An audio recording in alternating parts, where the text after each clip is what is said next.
कृपा हो तभी आचार्य मिलते हैं। स्वयं आचार्य ढूंढने जाओ तो ढूंढने से आचार्य नहीं मिलते। लोग कहते हैं महाराज हम किसी को गुरु बनाना चाहते हैं लेकिन बहुत दिन से ढूंढ रहे हैं, कोई गुरु मिला नहीं। बोले पहली बात तो तुम गुरु क्या बनाओगे? गुरु बनाया नहीं जाता, अपितु चेला बना जाता है। गुरु बनाया नहीं जाता, तुम गुरु को क्या बनाओगे? गुरु तो बने बनाए, तुम चेला बन जाओ, यही तुम्हारा कल्याण है। लोग कहते हैं महाराज हम गुरु बनाना चाहते हैं लेकिन गुरु ढूंढ रहे हैं, कोई गुरु मिला नहीं। हमारे पूज्य महाराज श्री कहते थे, अयोध्यानाथ मंदिर के पूज्य स्वामी जी महाराज, बोले ऐसे ढूंढने वाले को कभी गुरु मिलते ही नहीं। क्यों? बोले गुरु मिलेंगे नहीं। क्यों? बोले गुरु का निर्णय तुम करोगे। बोले महाराज इतने दिनों से ढूंढ रहे हैं, कोई समझ में नहीं आया। इसका मतलब तुम गुरु की परीक्षा ले रहे हो, तुम्हारी परीक्षा में तुम्हारे पैमाने पर वो पास होगा तब तुम उसको गुरु बनाओगे। इसका मतलब पहले तो तुम ही गुरु बन गए, अब तुमको गुरु नहीं मिलेंगे, चेला ही मिलेंगे, तुम ही गुरु बन जाओगे। तो गुरु की प्राप्ति, आचार्य की प्राप्ति भगवान की कृपा से होती है। भगवान कृपा करें तो आचार्य की प्राप्ति हो। आचार्य होता कौन है? ले आचार्य का लक्षण है, सब आचार्य नहीं हो सकते। आचार्यो वेद संपन्नो विष्णु भक्तो विमत्सरः मंत्रज्ञो मंत्र भक्तश्च सदा मंत्राश्रय शुचि सत्संप्रदाय संयुक्तो ब्रह्म विद्या विशारद। आचार्य कौन हो? बोले वो वेद संपन्न हो, उसे वेद का ज्ञान हो, क्योंकि वेद से ही समस्त धर्मों का प्रादुर्भाव है। वेदात् धर्मो ही निर्वभव, वेद से ही समस्त धर्म समुद्भूत हैं और वेद ही धर्म का मूल है। इसलिए आचार्य को वेदज्ञ होना चाहिए, ये पहली विशेषता कही। आचार्यो वेद संपन्न। और मनु जी ने तो आचार्य का यही लक्षण ही लिखा कि जो शिष्य का उपनयन करके अंगों के सहित वेद का अध्यापन करे उसी की आचार्य संज्ञा होती है। बाकी वो आचार्य वाली डिग्री तो विश्वविद्यालय से मिल जाती है, एक कागज पे लिख करके मिल जाता है, इतना बड़ा उस पे लिखा रहता है आचार्य। और एक विषय नहीं, कई विषय से आचार्य का वो कागज आप ले सकते हैं अपनी बुद्धि और जुगाड़ से। लेकिन वास्तविक आचार्य कौन है? मनु जी महाराज कहते हैं उपनीयतु यह शिष्यम वेदम अध्यापयेत् द्विज, जो वेद का अध्ययन कराए। सांगम स रहस्यंच, अंगों के सहित रहस्यों के सहित तमाचार्यम पचक्षते, उसे आचार्य कहा। तो आचार्य का लक्षण वो वेद संपन्न हो, भगवान का भक्त हो, विष्णु भक्त हो, विमत्सरः मत्सर से रहित हो, विप्र हो, ब्राह्मण हो, और सत्संप्रदाय संयुक्त हो, संप्रदाय से युक्त हो, संप्रदाय की परंपरा से उसे ज्ञान प्राप्त हो। संप्रदाय की परंपरा से रहित जो ज्ञान होता है वह ज्ञान अनर्थकारी हो जाता है। यहां तक कि मीमांसादि शास्त्रों में भी संप्रदाय परंपरा है, भाट्ट परंपरा, प्रभाकर परंपरा, इन संप्रदायों की मान्यता स्वीकार की जाती है। इसीलिए आज भी, और भगवान शंकराचार्य तो कहते हैं संप्रदाय ज्ञान रहितत्वात् स्वयं मूढ़ो अन्यान व्यामोहयति। जो पारंपरिक सांप्रदायिक ज्ञान से युक्त नहीं है वह स्वयं मूढ़ होता है और दूसरे को भी भ्रम में डाल देता है। इसलिए हमारे यहाँ सभी दर्शनों में और सभी सिद्धांतों में संप्रदाय की परंपरा से ही विचार और चिंतन होता चला है। तो आचार्य कौन हो? बोले सत्संप्रदाय संयुक्तो ब्रह्म विद्या विशारद, ब्रह्म विद्या विशारद हो।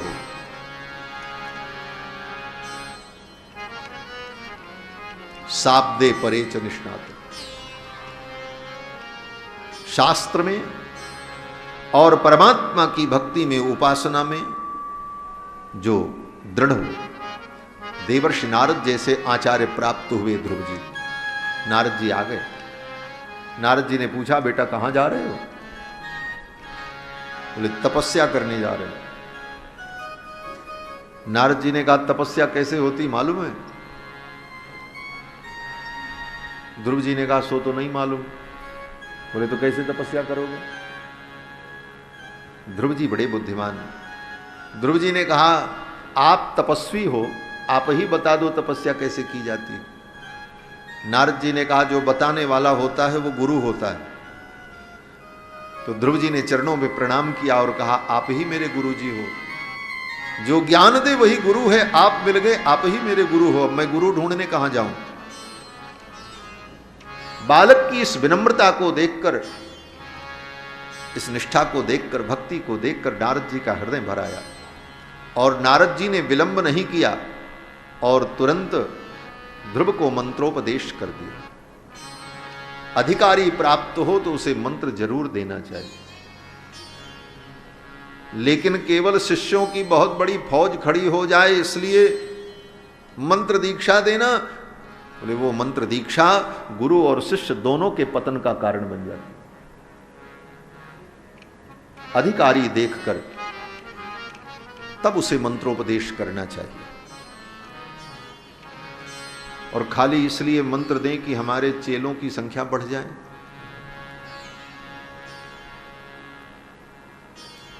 और कलयुग में महाराज ऐसे गुरु की संख्या बहुत मिलती है। हमारे पूज्य अयोध्यानाथ मंदिर के महाराज जी कहते थे कि गली गली में गुरु फिरें, गली गली में गुरु फिरें। और फेरी लगाते हुए कह क्या रहे हैं, बोले हमसे मंत्र ले, हमसे मंत्र ले लो, हाँ मंत्र देंगे, हम तो चेला बनाएंगे। गली गली में गुरु फिरें, हमसे मंत्र ले हो, और मरो जियो चाहे जो करो हमको दक्षिणा देओ। तो मरो चाहे जियो इससे मतलब नहीं, हमको तो माल दो, इसीलिए चेला बनाना। बोले ऐसे गुरु से चेला भी ऊब जाते हैं महाराज। हाँ कितना धैर्य रखे बेचारा चेला, रोज गुरु जी आ रहे हैं, आज ये चाहिए, आज वो चाहिए, ये व्यवस्था करो, वो चीज चाहिए। तो चेले भी कभी कभी ऊब जाते हैं महाराज। अब कितनी निष्ठा रखें जब गुरु जी इतना अति कर देंगे। तब तो चेला की निष्ठा तो टूट जाएगी। संजोग बना कि ऐसे जो गुरु जी थे उनका शरीर छूट गया।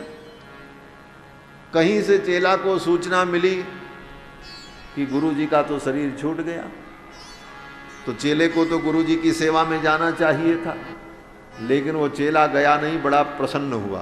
हाँ क्यों, बोले ऐसे गुरु जी थे महाराज कि उनके मरने पर चेले को दुख नहीं हुआ बल्कि प्रसन्नता हुई। क्या प्रसन्नता हुई, बोले भली भई जो गुरु मरे, भयो शिष्य मन चैन, छठे महीना आवते धोती दक्षिणा लेन। हर 6 महीने में गुरु जी पहुंचे रहते थे। हाँ अब ये चाहिए, अब वो चाहिए। तो ऐसे गुरुओं के कारण भी ये गुरु शिष्य परंपरा कभी कभी दूषित हो जाती है। नारद जी ने देखा ये अधिकारी है, इसे मंत्रोपदेश करना चाहिए, और नारद जी ने मंत्र का उपदेश कर दिया। 12 अक्षर मंत्र, 12 अक्षर का मंत्र ओम नमो भगवते आगे वासुदेवाय, इसी मंत्र का उपदेश कर दिया।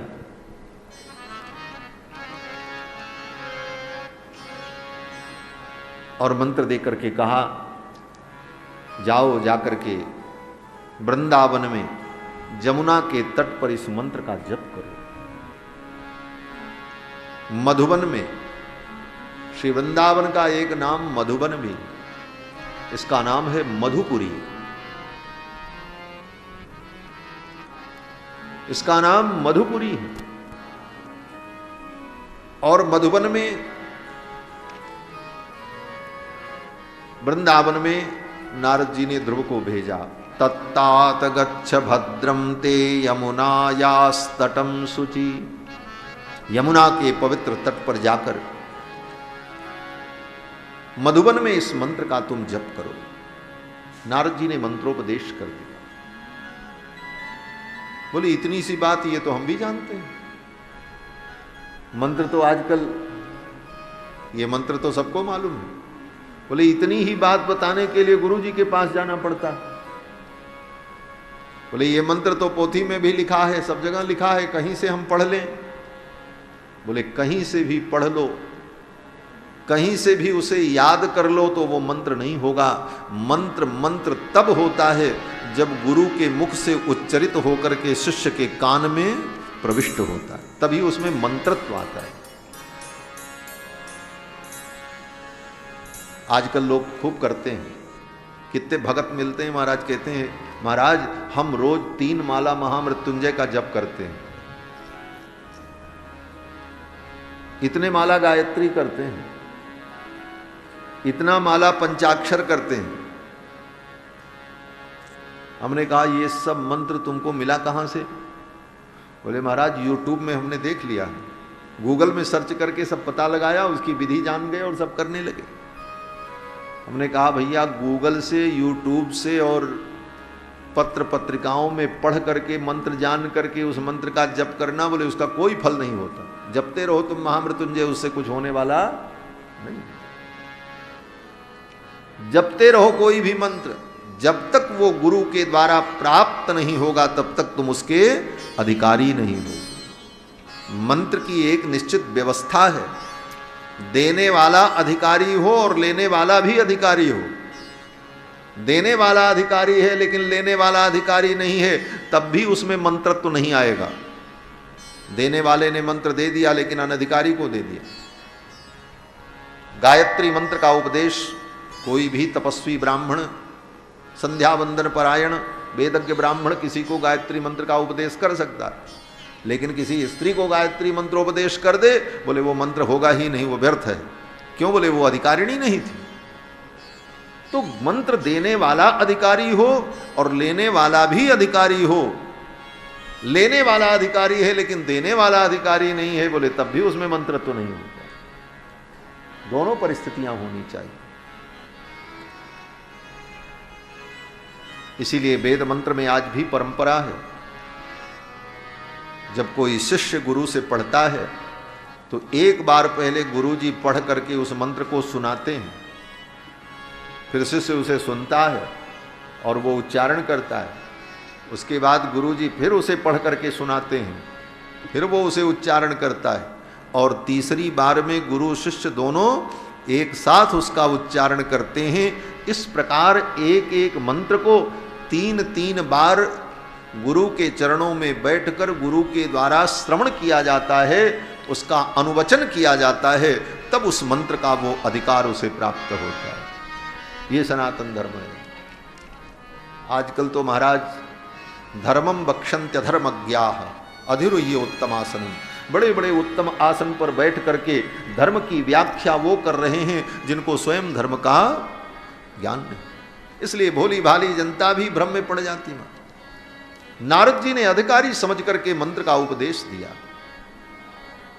और मंत्र की विधि बताई।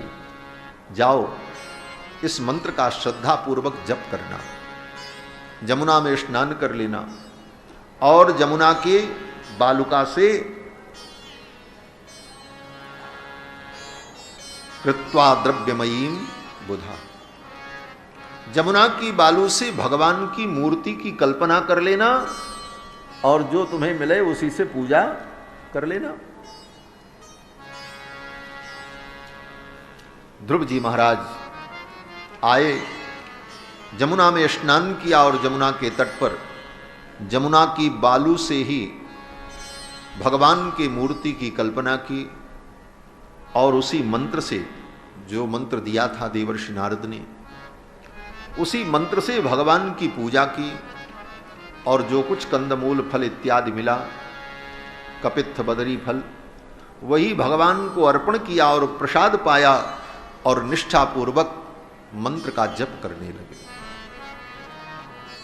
सतयुग में नारद जैसे ज्ञानी ने ध्रुव जैसे भक्त को मूर्ति पूजा की सलाह दी। भले बालू की मूर्ति बनाना, लेकिन बना करके पूजा करना और तब मंत्र का जप।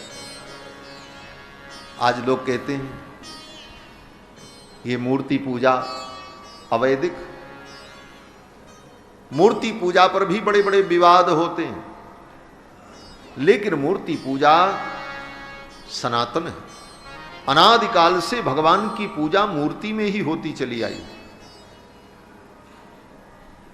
जब भी पूजा होती है तो मूर्ति में ही होती है। साक्षात भगवान अगर हमारे सामने प्रकट हो जाएं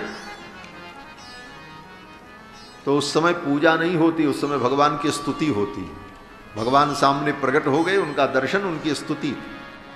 लेकिन विशेष पूजा, सहस्रोपचार, षोडशोपचार पूजा तो विग्रह में ही होती। इसीलिए विग्रह का नाम ही अर्चा विग्रह होता है। मंदिर में विराजमान जो भगवान होते हैं मूर्ति के रूप में, इनको अर्चावतार कहा जाता है। अर्चावतार मतलब पूजा को स्वीकार करने के लिए भगवान का अवतार हुआ उस मूर्ति में, उस मूर्ति के रूप में भगवान का अवतार हुआ भक्तों की अर्चा को, पूजा को स्वीकार करने के लिए। तो अर्चावतार में ही भगवान की पूजा करनी चाहिए, मूर्ति में ही पूजा करने की विधि है। हमारे स्वामी जी तो इसको दूसरे ढंग से समझाते थे। वो कहते थे देखो, ऐसे कोई साक्षात आ जाए तो उसकी पूजा करना बड़ा कठिन है।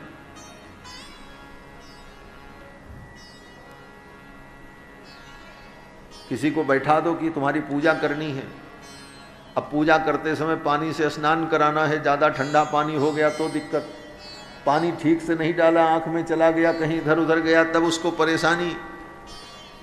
तो पूजा में भक्त पूजा करे, लेकिन उस पूजा से उसको कितना सुख मिल रहा है ये समझ पाना बड़ा कठिन है।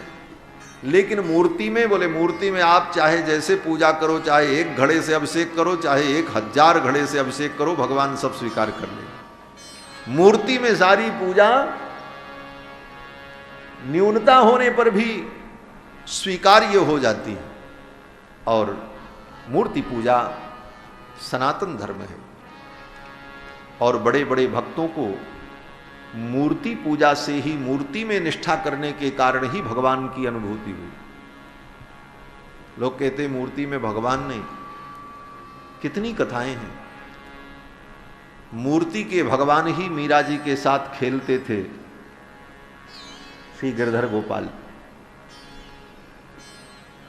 तिरुपति बालाजी में हाथी राम बाबा के साथ बैठ करके चौसर खेलते कौन? बोले मूर्ति के भगवान। भगवान श्री रामानुजाचार्य के डांटने पर राजा के अंतःपुर से निकल करके चल करके आ गए और गोद में बैठ गए रामानुज स्वामी की गोद में। कौन? बोले मूर्ति के भगवान, संपत कुमार भगवान। रामानुज स्वामी ने कहा कि आपके लिए हम इतनी दूर तक आए हैं, तो आप इतनी दूर नहीं आ सकते।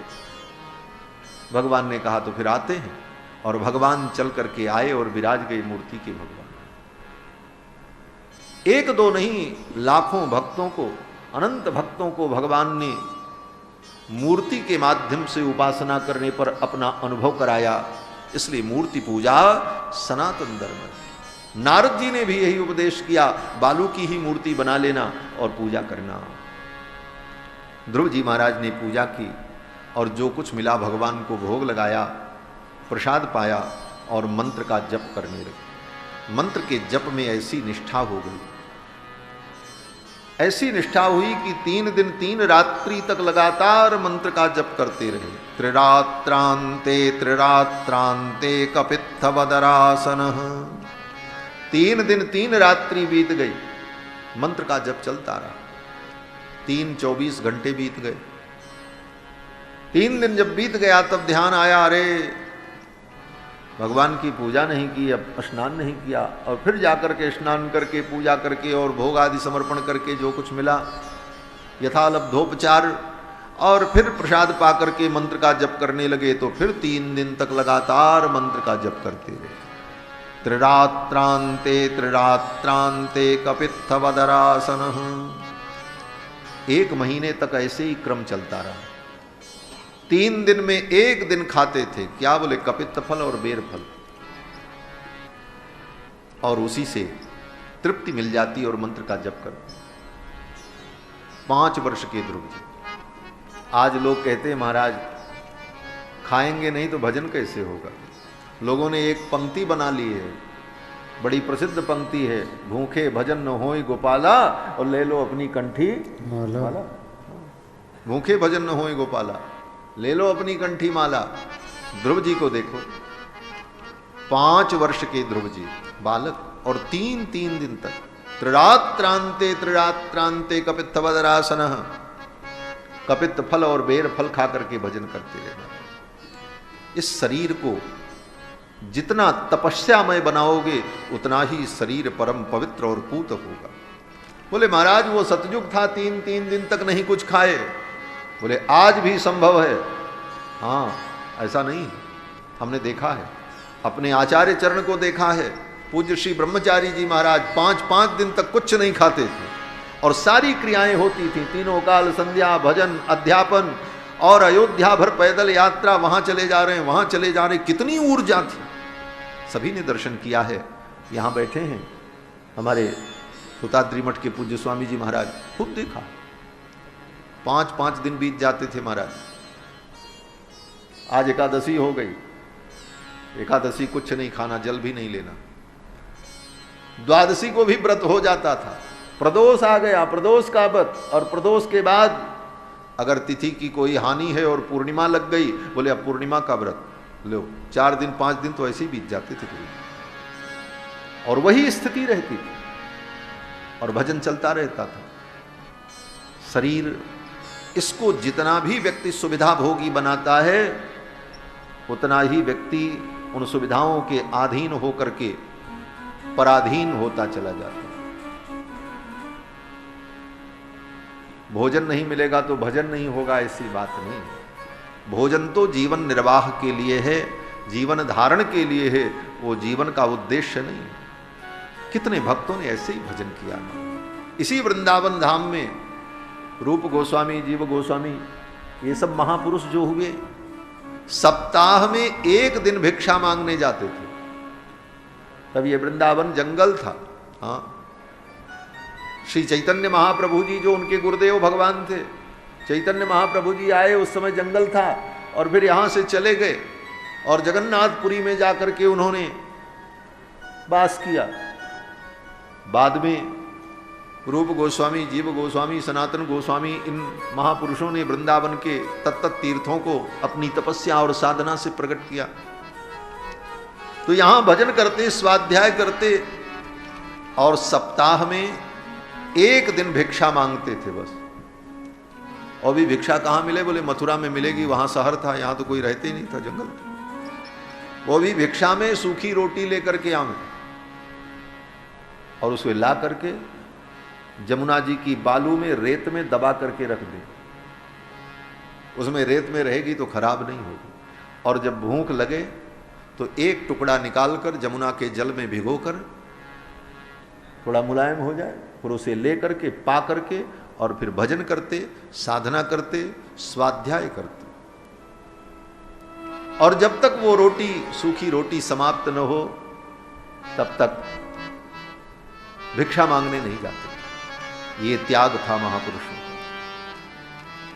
आज जिन श्री बांके बिहारी जी का हम लोग दर्शन करने जाते हैं, उन बांके बिहारी जी को प्रकट करने वाले श्री हरिदास जी महाराज, उनके चरित्र में तो श्री भक्तमाल में नाभादास जी महाराज ने वर्णन किया है कि भगवान के लिए तो 56 भोग बनाते थे, और अपने लिए, बोले अपने लिए तो 1 सूखी लिट्टी बना करके आटे की, वो भी भगवान के ऊपर घुमाकर, ठाकुर जी के ऊपर उसको वारी वारी करके, और फिर वही लिट्टी पा करके भजन करते थे। ऐसी तपस्या महाराज श्री हरिदास जी की थी। आसुधीर उद्योत करे रसिक छाप हरिदास की। आसुधीर उद्योत करे रसिक छाप हरिदास की। जुगल नाम सोने में जपत नित कुंज बिहारी। जुगल नाम सोने में जपत नित कुंज बिहारी। अब लोकत रह केल सखी सुख के अधिकारी। अब लोकत रह केल सखी सुख के अधिकारी। गान कला गंधर्व श्याम श्यामा को तो से। गान कला गंधर्व श्याम श्यामा को तो से। उत्तम भोग लगाई मोर मरकट जिन को से। उत्तम भोग लगाई मोर मरकट जिन को से। नृपति द्वार ठाणे रहे दर्शन आशा जा सुखी। नृपति द्वार ठाणे रहे दर्शन आशा जा सुखी। आसुधीर उद्योत करे रसिक चाप हरिदास की। आसुधीर उद्योत करे रसिक छाप हरिदास की। हाँ रसिक चाप हरिदास की। रसिक छाप हरिदास की। श्री हरिदास जी महाराज, उत्तम भोग लगाई मोर मरकट तिमि पोषे। भगवान को 56 भोग समर्पण करें और भोग लगाने के बाद वो प्रसाद संतों को बांट दें, भक्तों को बांट दें। जो बच जाए बोले जमुना जी के तट पर ले जाकर के मोर को खिला दें, मछलियों को खिला दें, बंदर को खिला दें। उत्तम भोग लगाई मोर मरकट तिमि पोषे। बड़े बड़े राजा अकबर बादशाह उनके दर्शन की लालसा में द्वार पर खड़ा रहता, लेकिन अपने ठाकुर की आराधना छोड़कर, अपने ठाकुर का लाड दुलार छोड़कर उन्हें फुर्सत नहीं कि उनसे मिल लें। नृपति द्वार ठाढ़े रहे दर्शन आशा जास। तो त्याग, इस प्रकार त्याग करके तप किया है महापुरुषों ने। इसलिए जीवन में हम जितना तप करेंगे, त्यागमय जीवन बनाएंगे, उतना ही जीवन हमारा पवित्र और दृढ़ हो। ध्रुव जी महाराज 3 दिनों तक बिना कुछ खाए भजन करते। 1 महीना बीत गया, दूसरा महीना आया, द्वितीयम चानयम मासम नवमे षष्ठेर्भको दिने। दूसरे महीने में 6 दिनों तक लगातार मंत्र का जप करते रहे। उत्तरोत्तर साधना बढ़ती गई। पहले महीने में 3 दिन तक लगातार, दूसरे महीने में 6 दिन तक लगातार मंत्र का जप अखंड। उत्तरोत्तर साधना और भी दृढ़ हुई। और इसके विपरीत हम लोगों के जीवन में क्या होता है? बोले नई भक्ति जब शुरू होती है तब तो खूब होती है, और कुछ दिन बाद हो जाते हैं घसल्ली, कहीं कुछ नहीं होता हमारे। ये घसल्ली शब्द हमारे अयोध्या में ज़्यादा प्रयोग करते, बोले घसल्ली हो गए। अब कब जप रहे हैं, कब उठ रहे हैं, कुछ नहीं। पहले तो बड़े नियम पालन किए महाराज। तो नियम को धारण करने के बाद घसल्ली मत बनो, उस नियम को और दृढ़ और आगे बढ़ाओ महाराज। तीसरा महीना जब आया तो तृतीयम चानयन मासम नवमे हनि। तीसरे महीने में ध्रुव जी की साधना और कठिन हो गई महाराज। 9 दिन तक लगातार मंत्र का जप करते रहे।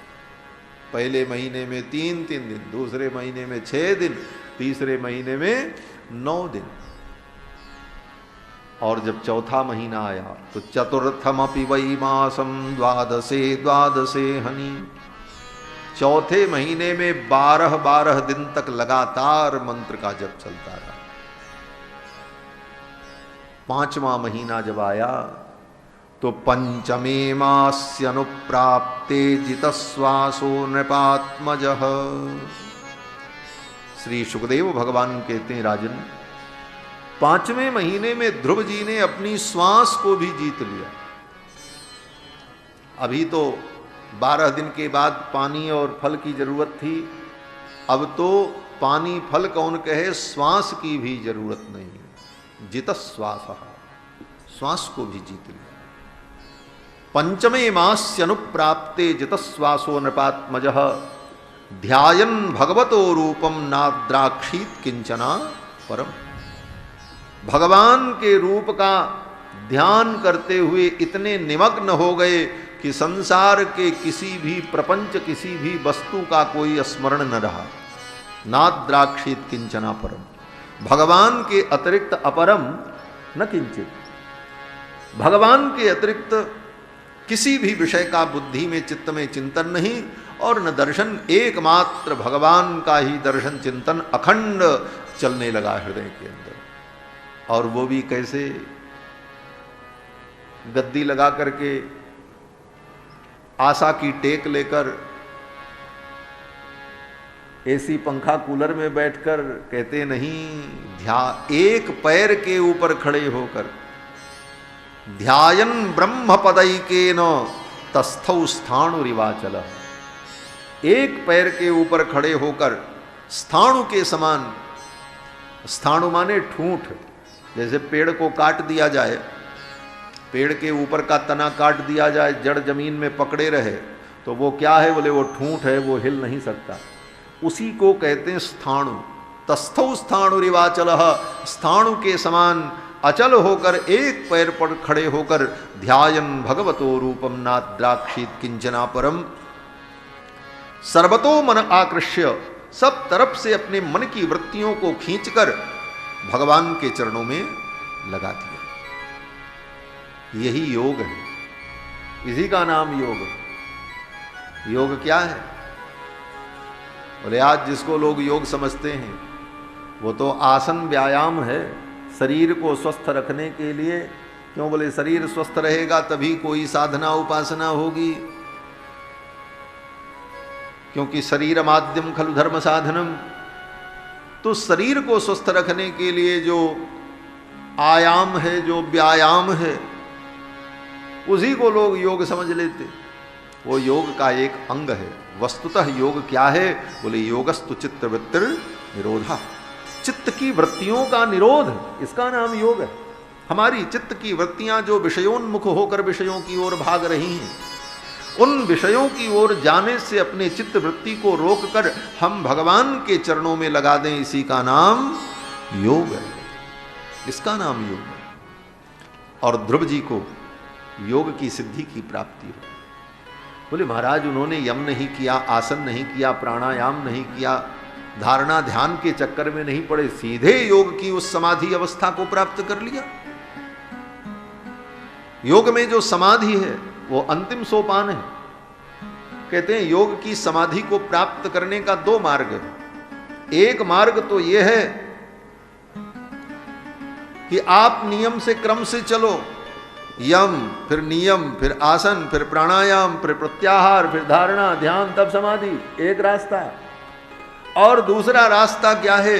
बोले उसी योग शास्त्र में कहते हैं दूसरा रास्ता ये है कि भगवान के नाम का जप, भगवान नाम का जप, भगवान के मंत्र का जप अगर निष्ठापूर्वक किया जाए तो उसे भी उस योग की सिद्धि प्राप्त हो जाती है।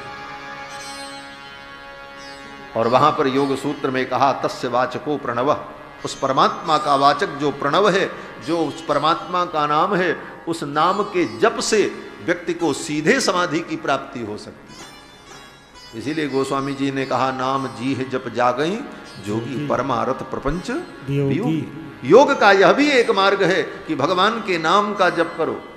आचार्य प्रदत्त जो मंत्र है उस मंत्र का खूब जप करते करते करते उसमें दृढ़ता हो जाए तो सीधे समाधि में व्यक्ति चला जाएगा।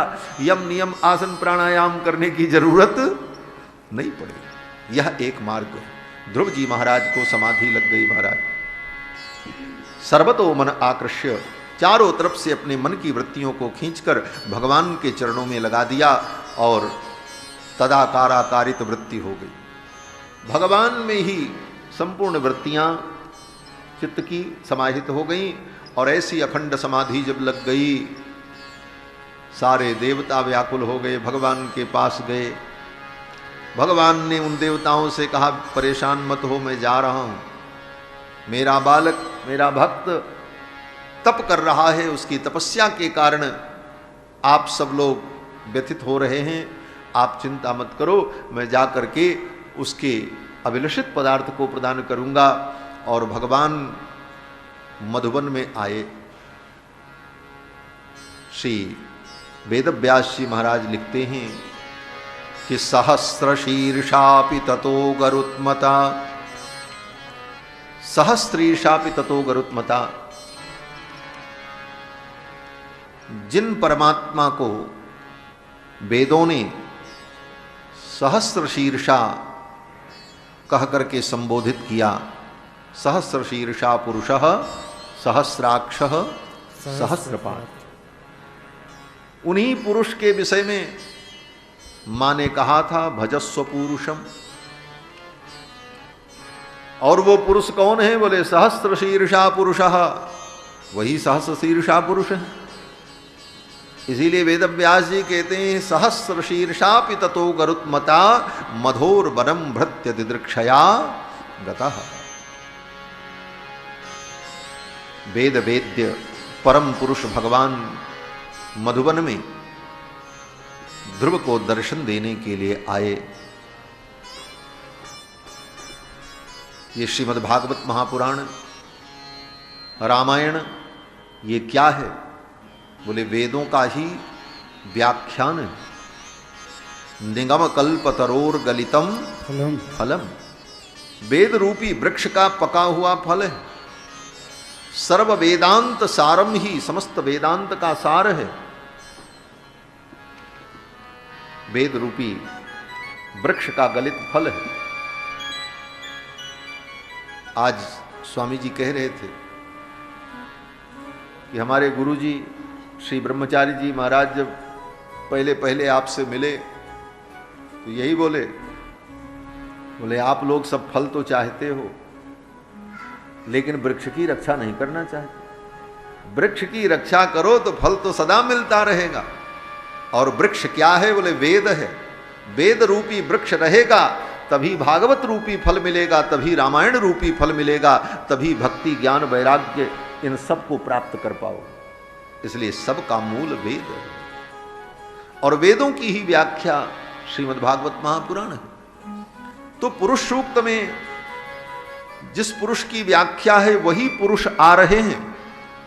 यह संकेत करने के लिए वेदव्यास जी कहते हैं सहस्रीर्षापि ततो गरुत्मता मधोर वनम भृत्य दिदृक्षयागत। मधुबन में भगवान आए और क्यों आए? कहते हैं भक्त को दर्शन देने के लिए आए। लेकिन वेदव्यास जी की वाणी, शब्द का कैसा सुंदर प्रयोग। व्यास जी कहते हैं भक्त को दर्शन देने नहीं आए, भक्त का दर्शन करने के लिए भगवान आए। मधोर वनम भृत्य दिदृक्षयागतः, मधुबन में अपने भक्त को देखने की इच्छा से, दिदृक्षा से भगवान पधारे। भक्त तो भगवान को देख ही रहे थे। ध्रुव जी तो अपने हृदय के अंदर भगवान के स्वरूप का दर्शन कर ही रहे थे, तब दर्शन देना क्या बाकी था? बोले भगवान दर्शन करने के लिए आए और भगवान सामने खड़े हैं और ध्रुव जी अपनी आंखों को बंद किए हुए अपने हृदय में भगवान का दर्शन कर रहे हैं। और ऐसे ध्रुव का दर्शन भगवान कर रहे हैं सामने खड़े होकर। कुछ देर तक तो भगवान ने दर्शन किया, देखा ये मेरा भक्त कितना विलक्षण है। 5 वर्ष की अवस्था में ऐसी कठिन तपस्या करके मेरा साक्षात्कार कर रहा है अपने हृदय में। भगवान देखते रहे। फिर भगवान ने सोचा इसकी समाधि कैसे पूरी हो। तो भगवान ने अपने संकल्प से ध्रुव के हृदय में जो स्वरूप था उस स्वरूप को अंतर्हित कर दिया। और ज्यों ही वह स्वरूप अंतर्हित हुआ, तिरोहितम सहसैवोपलक्ष, हृदय में जो रूप देख रहे थे ध्रुव जी, भगवान के चतुर्भुज रूप का जो दर्शन कर रहे थे, अचानक वो रूप तिरोहित हो गया। और ध्रुव जी को बड़ी व्याकुलता हुई कि मेरा ध्यान क्यों टूट गया, ये दर्शन तिरोहित क्यों हो गया। और व्याकुल होकर के ध्रुव जी ने ज्यों ही आंख खोली, समाधि छूटी, आंख खुली, तो ध्रुव जी ने क्या देखा? बोले जिनका हृदय में दर्शन कर रहे थे वही भगवान सामने चतुर्भुज रूप में खड़े थे। सशंख चक्रम सकिरीट कुंडलम सपीत वस्त्रम सरसीरुहेक्षणम सहार वक्षस्थल कौस्तुभश्रियम नमामि विष्णुम सिरसा चतुर्भुजम। शंख चक्र गदा पद्म धारण किए हुए पीतांबर वनमाला विभूषित भगवान ध्रुव के आंखों के सामने खड़े। ध्रुव जी ने देखा, नख से लेकर सिख पर्यंत भगवान के दिव्य स्वरूप को देखा।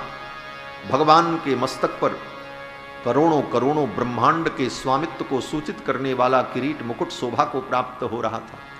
दिव्य गभुआरी अलकावली, कानों में मकराकृत कुंडल, भगवान के मस्तक पर ऊर्ध्वपुंड की रेखा, सुंदर कर्णांत लोलेक्षण दिव्य नेत्र, समुन्नत नासिका, दिव्य भगवान के सुंदर सुचिक्कन कपोल, भगवान के सुमधुर अधर, जिन अधरों की अरुणिमा को देखकर आर्य ललना भी अपने आर्य चरित्र से विचलित हो जाएं, ऐसे भगवान के सुमधुर अधर, शंख के समान भगवान की सुंदर ग्रीवा और उस गले में कौस्तुभ मणि, बनमाला, मोहनमाला, मटरमाला, सोने की सतलड़ी, हीरे की पचलड़ी, अनेक प्रकार के आभूषणों से अलंकृत भगवान का वक्षस्थल, वक्ष पर श्री वत्स का चिन्ह, भृगु जी के चरण का चिन्ह, कंधे पर वेदमय शुभ्र यज्ञोपवीत, ऊपर की दोनों भुजाओं में भगवान ने शंख चक्र धारण कर रखा है, नीचे की भुजाओं में गदा और पद्म। किसी ने कहा ये भगवान हमेशा शंख चक्र गदा पद्म क्यों लिए रहते, थोड़ी देर के लिए रख दिया करें, थक जाते होंगे। थोड़ी देर के लिए रख दें, जब जरूरत पड़े तो ले लें। ये हमेशा शंख चक्र गदा पद्म, राम जी भी सदा धनुष बाण लिए रहते, तो क्यों धारण किए रहते हैं?